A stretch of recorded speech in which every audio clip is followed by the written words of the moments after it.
तो दोस्तों बहुत बहुत स्वागत करते हैं आप सभी को अंदाज़ भोजपुरी के यूट्यूब चैनल में। तो कैसे मेरे भाई लोग, उम्मीद करते हैं कि आप लोग बहुत ही अच्छे होंगे।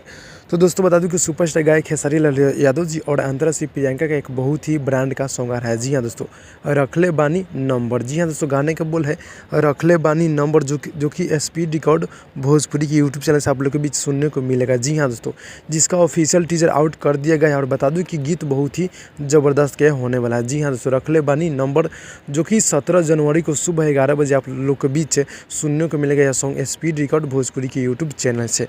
तो दोस्तों बता दूं गीत को लिखे हैं सोनू सुधाकर जी और शंकर सिंह जी का म्यूजिक है। काफ़ी बवाल के सॉन्ग है। जिस सॉन्ग को रिलीज़ किया जा रहा है स्पीड रिकॉर्ड भोजपुरी के यूट्यूब चैनल से, यानी कि परसों सुबह 11 बजे। जी हाँ दोस्तों, यानी कि 17 तारीख को। तो आप लोग उस दिन रेडी हो जाएगा। बहुत ही ब्रांड का ये सॉन्ग होने वाला है, जो कि सुपरस्टार गायक खेसारी लाल यादव जी और अंतरा सिंह प्रियंका का है।